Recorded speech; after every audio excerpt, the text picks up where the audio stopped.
हम आज शुरू करेंगे चैप्टर 8 और हम पढ़ेंगे इसमें दो मॉडल, एक मल्टीप्लायर मॉडल और एक एक्सेलरेटर मॉडल। लेकिन इससे पहले हम थोड़ा सा पढ़ेंगे कि हम सेविंग और इन्वेस्टमेंट के थ्रू किस तरह इक्विलिब्रियम पॉइंट डिटरमिन करेंगे। देखिए, इससे पहले हमने जो इक्विलिब्रियम पॉइंट डिटरमिन किया था मैक्रो इकोनॉमिक्स में, वो जिधर एग्रीगेट सप्लाई एग्रीगेट डिमांड को इंटरसेक्ट करता, वही पॉइंट हमारे पास होता इक्विलिब्रियम पॉइंट। ठीक है जी। अब हम एक और तरीके से इक्विलिब्रियम पॉइंट को डिटरमिन करना चाहते हैं। वो आपसे ये सवाल भी पूछ सकते हैं कि यार आप इक्विलिब्रियम पॉइंट को डिटरमिन करो थ्रू जिधर सेविंग इक्वल टू इन्वेस्टमेंट के। अब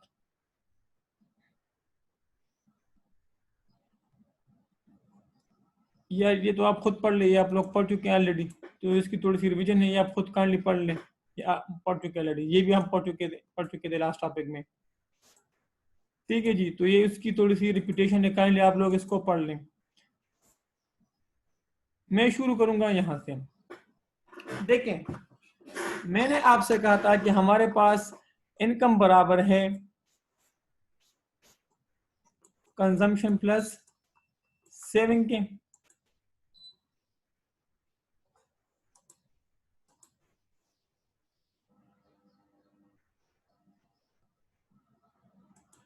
clear?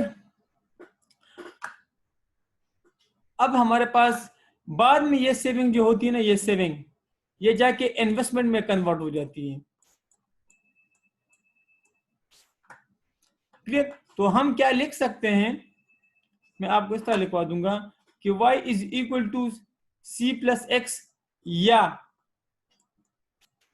y is equal to c plus I. Clear जी? तो क्या मैं इस तरह लिख सकता हूं c plus x is equal to c plus I? तो ये इसके साथ क्रॉस हो जाएगा मैथमेटिकली, तो हमारे पास saving is equal to investment. ये क्वेश्चन आपको किताब में नहीं मिलेगी, मैं सिर्फ आपको समझाने के लिए कर रहा हूँ ताकि क्योंकि आप इक्विलिब्रियम पॉइंट को डिटरमिन करें। तो कहने का मतलब ये है कि हमारे पास इक्विलिब्रियम पॉइंट एक और तरीके से भी हम निकाल सकते हैं मैक्रो इकोनॉमिक्स में, कि जिधर हमारे पास सेविंग बराबर हो हमारे पास इन्वेस्टमेंट की। किस तरह? हमारे पास इनकम बराबर है दो हिस्सों पे, कंजम्पशन प्लस सेविंग पे, और ये सेविंग आगे जाके इन्वेस्टमेंट में कन्वर्ट हो जाती है। अगर आपको चैप्टर 1 में याद हो कि हमने वो कैपिटल फॉर्मेशन वाला टॉपिक पढ़ा था, creation of saving, mobilisation of saving, and फिर उसको हम इन्वेस्ट कर लेते हैं। ठीक है जी। तो इस तरह कोई 3 पॉइंट थे। तो ये जो हम सेविंग करते हैं ना, ये आगे जाके इन्वेस्टमेंट में कन्वर्ट हो जाती है। फिर हमारे पास हम ये भी इस तरह भी लिख सकते हैं कि y is equal to c plus I. Clear? फिर c प्लस इस तरफ और c प्लस आई इस तरफ, तो ये दोनों क्रॉस हो जाएंगे, तो हमारे पास बराबर हो जाएगी saving is equal to investment के। तो ये भी एक इस तरीके से भी हम इक्विलिब्रियम पॉइंट को डिटरमिन कर सकते हैं।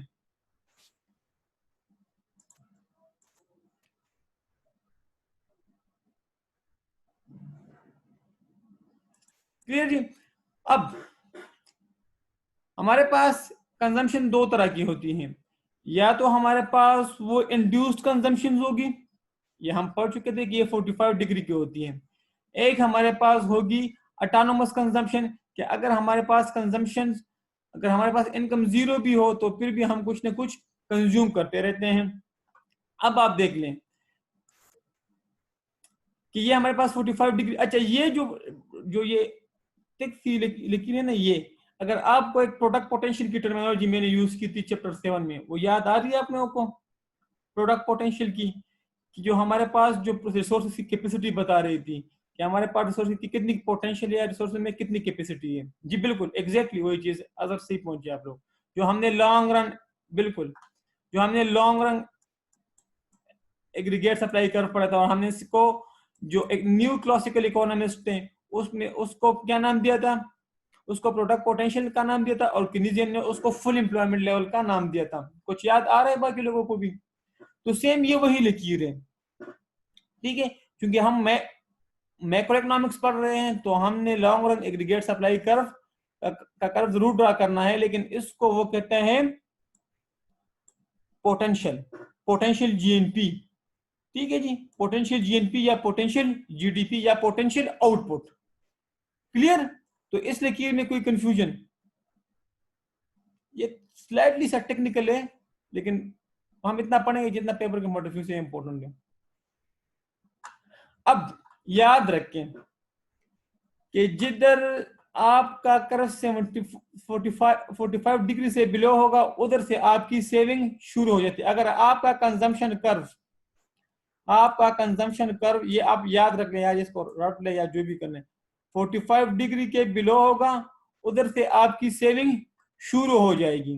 ठीक है जी, तो ये जो हमारा हिस्सा है ना, ये वाला 45 डिग्री से बिलो, ये एरिया, ये हमारा सेविंग कहलाएगा। ठीक है, इसी तरह आप ये हॉरिजॉन्टल एक्सिस पर जीएनपी ले लें, और जैसे जैसे आपकी इनकम या आउटपुट या जीएनपी बढ़ रही है, वैसे वैसे आपकी सेविंग भी बढ़ रही है।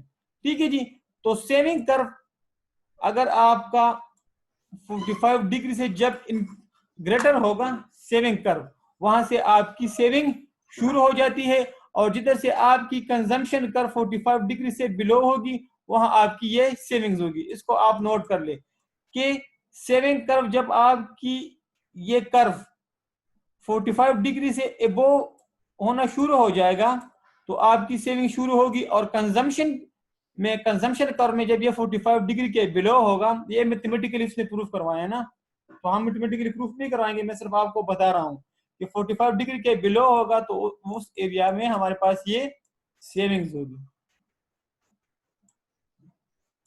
ठीक है, तो यहां तक कोई कंफ्यूजन? आप अपने सवाल इधर तक टाइप करते जाएं। ये स्लाइड थोड़ा सा एम्बिगुअस टाइप चीज है, लेकिन हमने इसको सिर्फ समझना है पेपर की हद तक, कि अगर आपका कंजम्पशन कर्व 45 डिग्री के बिलो होगा, तो उस एरिया को हम कहेंगे सेविंग कर्व। अगर आपका कर्व 45 डिग्री के एबोव होगा सेविंग कर्व, तो वहां से आपकी सेविंग शुरू हो जाती है। इधर इधर इधर दे देंगे 45 डिग्री से एबोव, और इधर 45 डिग्री के बिलो, तो हमारे पास ये हो जाएगा सेविंग। ये अब आप अपने सवाल टाइप कर जाएं।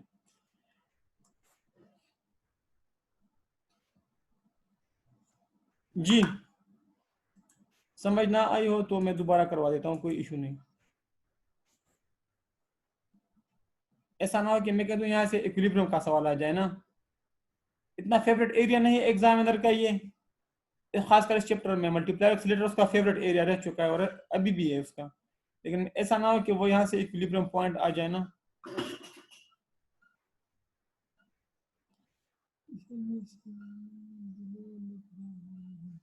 देखिए, कंजम्पशन में आपका 45 डिग्री से बिलो एरिया जो होगा ना अजर, वो सेविंग कहलाएगा। ठीक है जी, और इधर जब ये आपकी जीएनपी को जिस तरह क्रॉस कर लेना, तो ये जो एरिया होगा, इधर इन्होंने लिखा भी है ना, ये यार इधर लिखा है उन्होंने कि the consumption is below 45 degree. ठीक है जी, और इस तरह का एक कर्व अगर आपको याद हो, तो मैंने इस चैप्टर में आपको कहा था कि इसको बाद में करेंगे, यार ये वाला।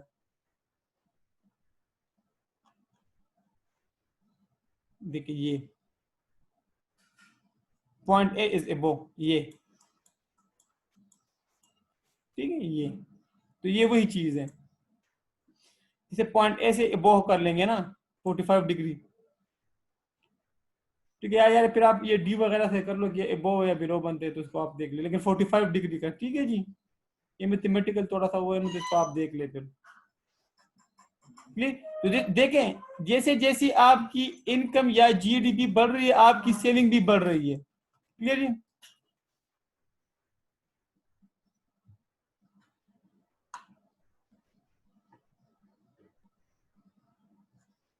ये है ना सेविंग।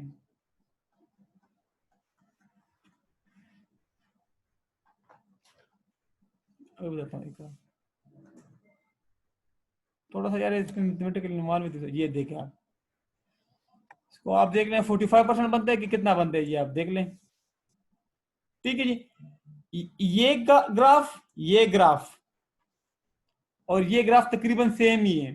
तो इसको आप देख ले 45% बनने की कितना बनता है ये 45 डिग्री से बिलो होगा तो फिर आपकी सेविंग कहलाएगी ये। आप फिर इसको प्रूफ डी वगैरह से देख ले ये ग्राफ, ठीक है। Saving begin at a point when the consumption move above the 45 degree. तो जहां सेविंग उधर से शुरू होगी जब आपकी कंजम्पशन कर्व मूव कर लेगी अबव द 45 डिग्री, तो ये आपकी सेविंग कहलाएगी ये। तो इसको काइंडली आप डी वगैरह से देख लें, ये इतना इंपॉर्टेंट पॉइंट नहीं है, इतना टेक्निकल, लेकिन इसको आप इसी हद तक समझेंगे तो काफी है। फ्रेंकली स्पीकिंग कि मैथ्स मेरी थोड़ी सी कमजोर है बस, ठीक है। तो आप ये डी वगैरह से कर लें, ठीक है जी। तो इसको काइंडली आप जरा देख लें।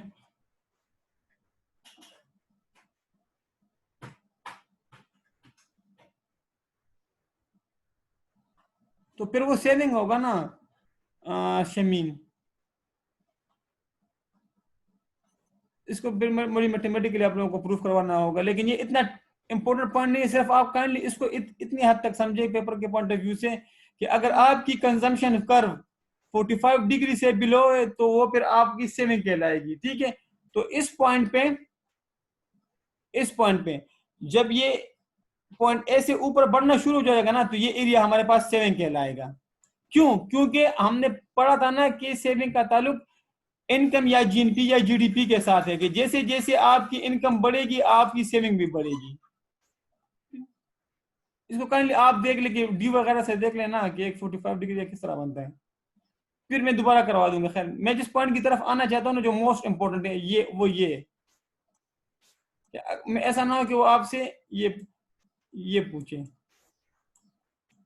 ठीक है जी। चलो ठीक है, मैं दोबारा करवा दूंगा, ठीक है। मैं इसको दोबारा करवा दूंगा। खैर, इसको मैं किसी और बुक से देखे ना, वो मैथमेटिकल अगर वो प्रूफ करवाया इसने तो मैं आपको करवा भी दूंगा मैथमेटिकली, ठीक है जी। काइंडली आप थोड़ा सा मुझे टाइम देते हैं, जो इंपॉर्टेंट पॉइंट्स है ना वो मैं करवा दूँ शमीन, ठीक है। मैं करवा दूंगा, आप बेफिक्र रहें इंशाल्लाह। ये सवाल आ चुका है ये वाला, ठीक है जी। इक्विलिब्रियम पॉइंट हम 2-3 तरीके से अचीव कर सकते हैं। एक हमारे पास जिधर एग्रीगेट सप्लाई कर्व क्रॉस करे एग्रीगेट डिमांड कर्व को, तो उस पॉइंट को हम कहते हैं इक्विलिब्रियम पॉइंट। एक और तरीका भी है जिसके थ्रू हम इक्विलिब्रियम पॉइंट को डिटरमिन कर सकते हैं, और वो है इन्वेस्टमेंट और सेविंग के थ्रू। अब हमने शुरू में पढ़ा कि जैसे जैसे आपकी इनकम बढ़ती जाएगी आपकी कंजम्पशन भी बढ़ती जाएगी, लेकिन एक पॉइंट आ जाएगा कि आपकी इनकम बढ़ने के साथ साथ आपकी सेविंग भी बढ़ेगी। क्लियर जी? आप इसको देख ले वो किस तरह, ये उन्होंने फिर एक सर्कल के थ्रू आपको समझाया हुआ है। ये जो पॉइंट है ना, इसको हम कहते हैं इक्विलिब्रियम। इक्विलिब्रियम किसके through? Equilibrium through saving and investment, ठीक है जी। इन्वेस्टमेंट एंड सेविंग के थ्रू अब हम इक्विलिब्रियम पॉइंट को डिटरमिन करेंगे। फॉर एग्जांपल, जो रिच पीपल होते हैं वो जरूरी नहीं है कि वो सारा का सारा कंज्यूम कर लें। क्यों? क्योंकि रिच पीपल की इनकम जब बढ़ती है तो वो तो कंजम्पशन तो उसकी बढ़ती रहती है, लेकिन साथ साथ वो सेविंग भी बढ़ती है। इसके अगेंस्ट पुअर पीपल, उनके पास जो पैसे होते हैं उसके साथ तो उसकी सिर्फ नेसेसिटीज ऑफ लाइफ पूरी हो जाती है, ठीक है जी। So rich people don't wish to consume all of their capital या ऑल ऑफ देयर इनकम, ये बात तो क्लियर है।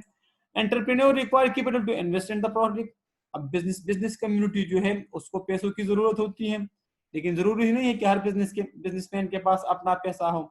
तो वो फिर क्या करते हैं, वो इन रिच पीपल के पास आते हैं कि आपके पास जो सेविंग्स पड़ी है वो आप हमें दे दें, हम आपको उसके अगेंस्ट रिटर्न देंगे और हम उससे जाके इन्वेस्टमेंट करके उस पर प्रॉफिट कमाएंगे। क्लियर जी? और उसके दरमियान एक एग्रीमेंट बन जाती है कंज्यूमर और एंटरप्रेन्योर के दरमियान, और दोनों एजेंट ऑफ द इकोनॉमी है, ठीक है।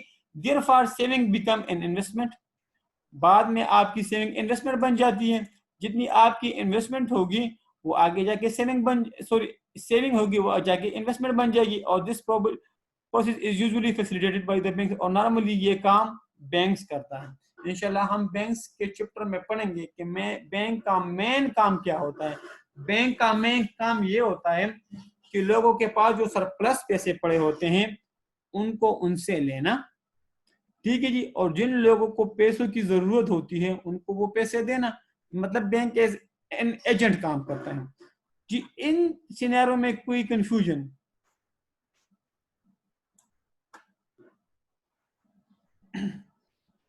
जी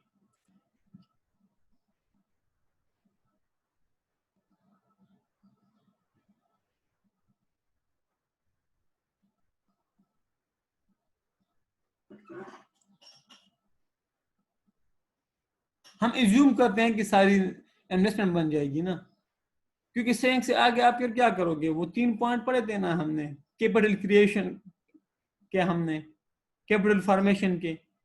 तो कैपिटल फॉर्मेशन क्या थी? इन अदर वर्ड्स आपकी इन्वेस्टमेंट थी ना। तो हम ये एज्यूम करते हैं कि हमारे पास जो सेविंग है वो जाके ना इन्वेस्टमेंट बनेगी, और हम ये भी एज्यूम करेंगे कि हमारे पास जो इन्वेस्टमेंट होगी वो हमारे पास एक ऑटोनोमस इन्वेस्टमेंट होगी, ठीक है जी, या इंटेंडेड इन्वेस्टमेंट होगी हमारे पास, ठीक है, जिनका जीएनपी के साथ कोई ताल्लुक नहीं होगा। What ever the GNP is, हम उतना का उतना इन्वेस्टमेंट करके है, या हमने सिंप्लिसिटी के लिए रखा हुआ है। तो हम आप भी इसको इसी तरह रखें। क्लियर जी? अजर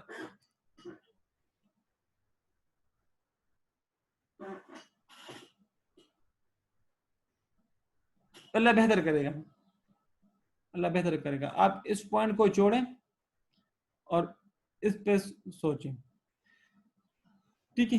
ये मैं दोबारा करवा दूँ किसी और बुक से देकर, लेकिन ये इतना इंपॉर्टेंट टॉपिक नहीं है, ये थोड़ा थोड़ा सा ये इंपॉर्टेंट है, थोड़ा सा, ठीक है। मैं आपको बता रहा हूँ सलमान, क्या हमने आई रिपीट कि हमने इक्विलिब्रियम पॉइंट को डिटरमिन करना होगा। अब देखिए, इससे पहले हम इक्विलिब्रियम पॉइंट डिटरमिन कर चुके हैं एग्रीगेट डिमांड और एग्रीगेट सप्लाई के थ्रू। अब हमने इक्विलिब्रियम पॉइंट्स को एक और तरीके से डिटरमिन करना है। वो क्या पॉइंट होगा? वो जिधर हमारी सेविंग हमारे इन्वेस्टमेंट के बराबर हो, या जिधर हमारी सेविंग हमारे इन्वेस्टमेंट को क्रॉस करे, वो पॉइंट होगा मेरा इक्विलिब्रियम पॉइंट। यहां तक सलमान क्लियर है? यहां तक सबको क्लियर है? बाकियों के सर से ऊपर गुजर रहा है कि नहीं? सिर्फ सलमान के सर से, सर के ऊपर से नहीं गुजरना। मैं कुछ करके आपके दिमाग में ये चीज बिठा दूं, इसको अभी आप इग्नोर कर दें, कर दे इसको इग्नोर, ठीक है जी, क्लियर। अब ये हम इक्विलिब्रियम पॉइंट डिटरमिन करना चाहते हैं। अब इक्विलिब्रियम पॉइंट किस तरह डिटरमिन होगा?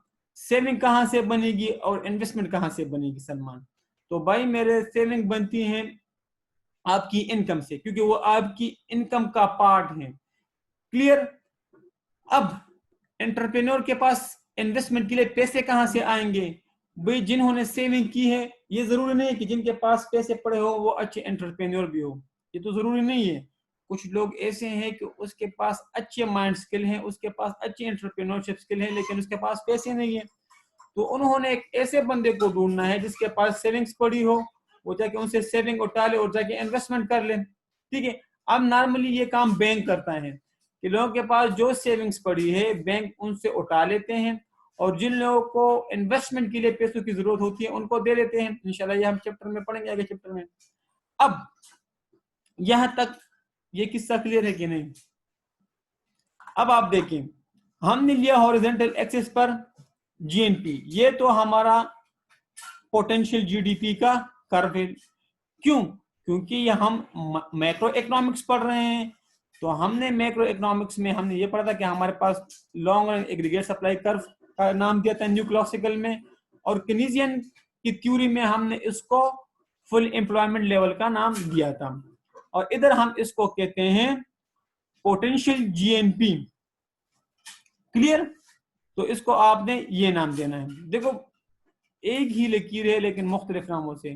तो अगर ये सवाल आ गया तो काइंडली आपने ये ड्रा करना है और इसको आपने पोटेंशियल जीएनपी का नाम दे देना है। अब ये है हमारे पास हॉरिजॉन्टल एक्सिस पर जीएनपी कर, जीएनपी या आउटपुट या जीडीपी, ठीक है जी। अब देखिए, आप जैसे जैसे आपकी जीएनपी इंक्रीज हो रही है, जैसे जैसे आपकी जीएनपी इंक्रीज हो रही है, इन अदर वर्ड्स कि आपकी सिंप्लिसिटी के लिए मैं कहूं कि आपकी इनकम इंक्रीज हो रही है, आपकी सेविंग्स भी इंक्रीज हो रही है। इधर आके आपकी सेविंग, ठीक है, आपकी इनकम और सेविंग, इधर कंजम्पशन हो रही थी, साथ साथ सेविंग भी थोड़ी थोड़ी इंक्रीज होती है, और इधर आपके सेविंग ने बूस्ट अप कर लिया, इधर से आपकी सेविंग इंक्रीज होगी। हमने इधर भी पढ़ा था कि जब ये पॉइंट ए से अबोव चला जाए तो इधर हमारा सेविंग स्टार्ट हो जाएगा। इसी तरह ये कंजम्पशन करते करते करते, क्योंकि इनकम इंक्रीज होती साथ साथ कंजम्पशन भी इंक्रीज हो रही थी, ठीक है जी, और फिर सेविंग ने भी इंक्रीज होना शुरू कर दिया। तो ये जो पॉइंट ई से अबोव एरिया है, इधर हमारे पास ये सेविंग्स है। अब हमारे पास हमने इन्वेस्टमेंट करनी थी, और इन्वेस्टमेंट के लिए हम सिंपल लगते हैं कि हमने इंटेंडेड इन्वेस्टमेंट करनी है। इंटेंडेड इन्वेस्टमेंट का मतलब ये कि यार जो भी जीडीपी होगी, जो भी जीएनपी होगी, जो भी आउटपुट होगा इकोनॉमी के अंदर, भाई हमने इतनी की इन्वेस्टमेंट करनी ही करनी है। क्लियर? तो फॉर एग्जांपल मैं कहता हूं यार मैंने ये इन्वेस्टमेंट करनी थी, फॉर एग्जांपल इधर ये, तो ये मेरा इन्वेस्टमेंट कर, तो जिधर आपका इन्वेस्टमेंट और आपका सेविंग, तो यहां से स्टार्ट हुआ ना सेविंग, तो इधर आपकी ये सेविंग, तो जिधर आपकी सेविंग और इन्वेस्टमेंट एक दूसरे को इंटरसेक्ट कर ले, या जिधर वो एक दूसरे के बराबर हो, ये मेरे पास होगा equilibrium point. That's it. Clear जी? तो आपने देखा कि जैसे जैसे जीएनपी हो रही थी, हमारी कंजम्पशन भी इंक्रीज हो रही थी, और फिर पॉइंट बी से सेविंग का स्टार्ट होना शुरू हो गया, और ये हमारे पास इधर सेविंग, ठीक है जी। तो सेविंग और ये हमारे पास इन्वेस्टमेंट, सो जिधर इन्वेस्टमेंट और सेविंग बराबर हो वो हमारे पास है इक्विलिब्रियम पॉइंट। तो अगर फॉर एग्जांपल आप कहते हो कि यार मैंने इधर सेविंग करनी है, तो सॉरी इन्वेस्टमेंट करनी है, तो आपके लिए फिर ये इक्विलिब्रियम पॉइंट होगा। अगर आप कहते हो कि यार मैंने इधर सेविंग करनी है, तो आपके लिए फिर ये इक्विलिब्रियम पॉइंट होगा कि जिधर सेविंग बराबर हो इन्वेस्टमेंट के, उधर आपके लिए ये क्या है, आपके लिए इक्विलिब्रियम पॉइंट। इतना सा था बस। अब आप सलमान पूछे।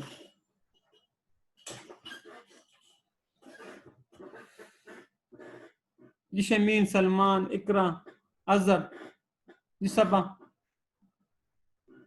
यार ये इंपॉर्टेंट था ये सवाल। बस इक्विलिब्रियम पॉइंट पे क्या करेंगे? इक्विलिब्रियम पॉइंट हमारे सेविंग हमारे इन्वेस्टमेंट के बराबर रह जाएगी, ठीक है ना। अगर सेविंग नहीं होगी तो इन्वेस्टमेंट नहीं होगी, अगर आगे आउटपुट किस तरह करोगे फिर? उधर एग्रीगेट सप्लाई एग्रीगेट डिमांड में हम सेम पे क्या कर रहे थे, हमने एक ऐसा पॉइंट डिटरमिन करना था जो दोनों के लिए फिजिबल हो इकोनॉमी में। तो इधर भी इकोनॉमी के लिए ये इकोनॉमी को अगर सेविंग की इन्वेस्टमेंट की ज्यादा जरूरत है, सेविंग नहीं है, तो फिर कहां से इन्वेस्टमेंट होगी?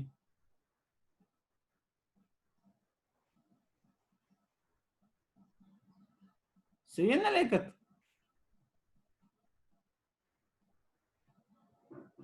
तो ये इंपॉर्टेंट था जी ये पॉइंट।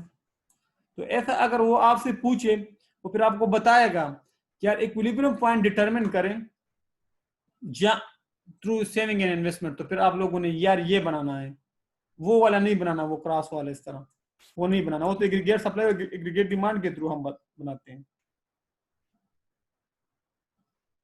इसको मैं बाद में करवा दूंगा अगर आप, तो अभी आपके साथ जरूरत है। रिपीट कर दूं भाई, बाकियों को क्लियर है कि बाकियों को भी मसला है?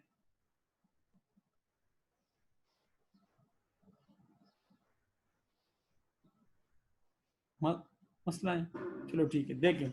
एक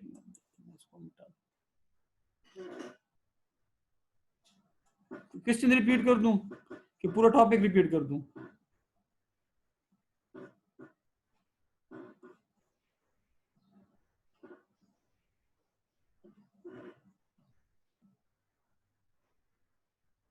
चलो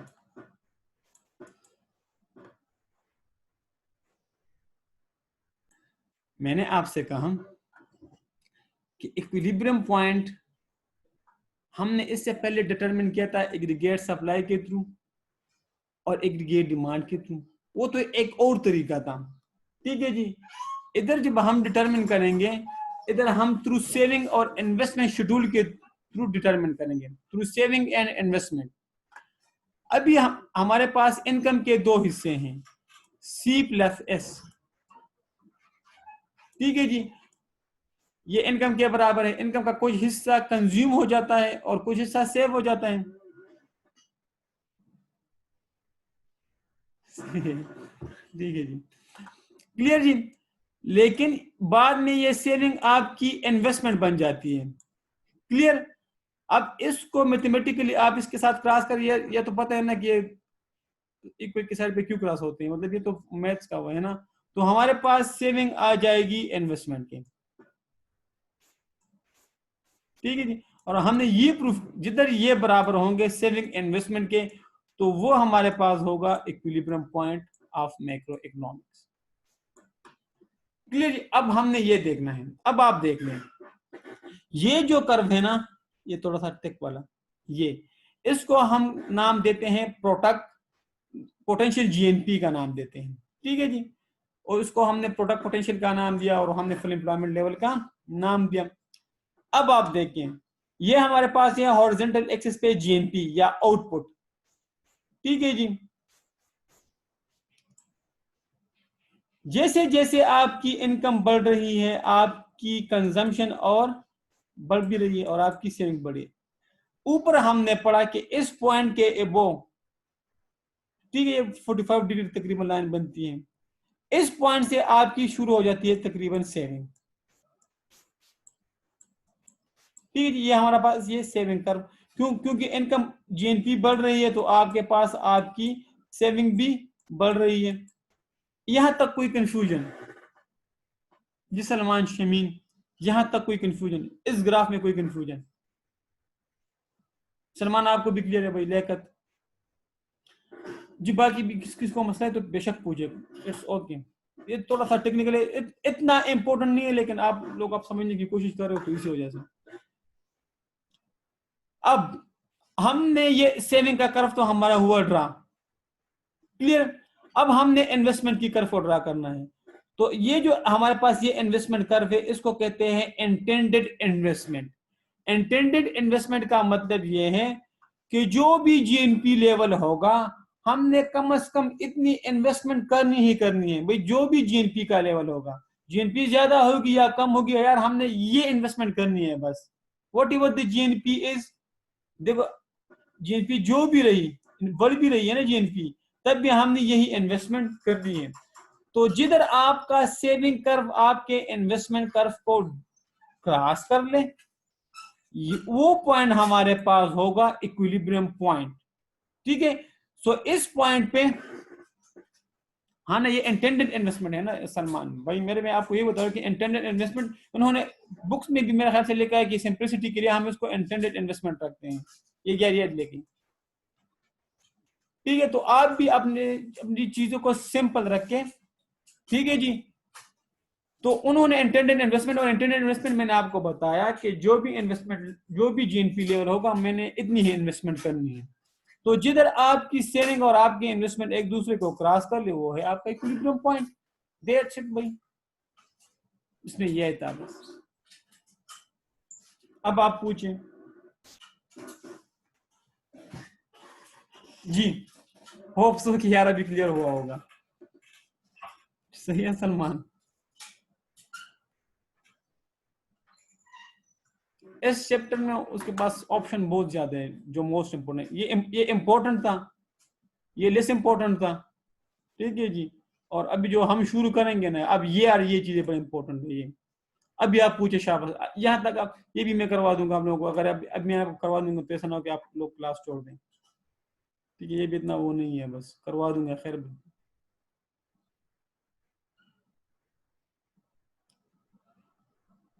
आगे जाए फिर। अब आप लोगों ने सिर्फ ये करना है, ठीक है। इसको समझ आ गई तो इट्स ओके, समझ नहीं तो देन इट्स आल्सो ओके, कोई मसला नहीं है, ठीक है। इसको मैं करवा दूंगा, लेकिन ये जब ये चैप्टर खत्म हो जाएगा तो मैं आखिर में करवा दूंगा, ताकि आप लोगों को तसल्ली हो। अब हम दो मॉडल पढ़ेंगे, एक मल्टीप्लायर मॉडल पढ़ेंगे और एक एक्सीलरेटर मॉडल पढ़ेंगे। दोनों बहुत इंपॉर्टेंट है ये, चाहे एक्सीलरेटर मॉडल हो चाहे मल्टीप्लायर मॉडल हो। यहां से वो पूछेगा थोड़ा बहुत, ऑब्जेक्टिव भी पूछेगा आपसे ठीक ठाक, और ऑब्जेक्टिव होगा न्यूमेरिकल फॉर्म में, और वो शायद वो आपसे 5-6 नंबरों का न्यूमेरिकल भी पूछ ले, आसान है, इसमें कोई कंफ्यूजन नहीं है। अब मल्टीप्लायर क्या चीज है? मल्टीप्लायर कंसेप्ट कहता है कि यार अगर इकोनॉमी के अंदर इन्वेस्टमेंट इंक्रीज होगी, ठीक है जी, इकोनॉमी के अंदर अगर इन्वेस्टमेंट में इंक्रीज आएगा, और इन्वेस्टमेंट आप लोग जानते हैं कि कोई भी प्रोजेक्ट या कोई भी एसेट हम इस पर्पस के लिए खरीदें कि उससे फ्यूचर में बेनिफिट या इनकम जनरेट्स हो, तो उसको हम इकोनॉमिक्स में कहते हैं इन्वेस्टमेंट।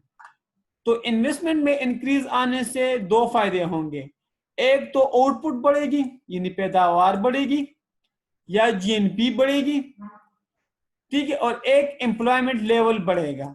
ये है भाई मल्टीप्लायर। मल्टीप्लायर ये कहता है, मल्टीप्लायर कंसेप्ट, कि अगर इकोनॉमी के अंदर इन्वेस्टमेंट बढ़ेगी तो एक तो आउटपुट बढ़ेगा, ठीक है जी, और आउटपुट बढ़ने के साथ एम्प्लॉयमेंट लेवल भी बढ़ेगा। तो भाई मल्टीप्लायर में किसी को कोई कंफ्यूजन, यहां से फिर आप लोग काइंडली थोड़ा पढ़ लें जी। मल्टीप्लायर के कंसेप्ट में कोई कंफ्यूजन कि इन्वेस्टमेंट बढ़ने के साथ साथ आउटपुट भी बढ़ेगा और एम्प्लॉयमेंट लेवल में भी इंक्रीज आएगा, ठीक है जी। अब मल्टीप्लायर इफेक्ट क्या चीज है? ये एक नंबर होता है। फॉर एग्जांपल इकोनॉमी के अंदर, फॉर एग्जांपल आपने 100 की इन्वेस्टमेंट की, ठीक है जी, 100 रुपए इकोनॉमी के अंदर इन्वेस्टमेंट हुई। फॉर एग्जांपल एक मिस्टर ए आया, उसने एक इन्वेस्टमेंट की, इस इन्वेस्टमेंट के नतीजे में आपकी जो आउटपुट बढ़ी, फॉर एग्जांपल वो बढ़ी 300 रुपए।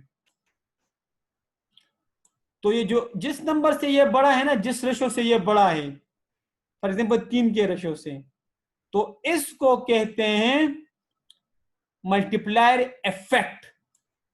इस फिगर को हम कहेंगे मल्टीप्लायर इफेक्ट। या फॉर एग्जांपल आपने 100 की इन्वेस्टमेंट की और आपकी आउटपुट में इंक्रीज आया 400 का, तो ये 4 के रेशियो से बढ़ा, तो इस नंबर को हम कहते हैं multiplier effect. The number by which a change in investment must be multiplied to result in the final change in the total output. कि इन्वेस्टमेंट में चेंज आने से आउटपुट में जितनी चेंज आई उस नंबर को हम कहेंगे, जिस नंबर से ये चेंज आई है उस नंबर को हम कहेंगे मल्टीप्लायर इफेक्ट। फॉर एग्जांपल पहले इन्वेस्टमेंट थी 100, अच्छा यहां तक कोई कंफ्यूजन? मल्टीप्लायर इफेक्ट में कोई कंफ्यूजन? एग्जांपल भी आप लोग पढ़ लें, ये इंपॉर्टेंट टॉपिक है, मोस्ट इंपॉर्टेंट। इस चैप्टर से अगर वो सवाल उठाएगा तो वो पहले इस सवाल को तरजीह देगा।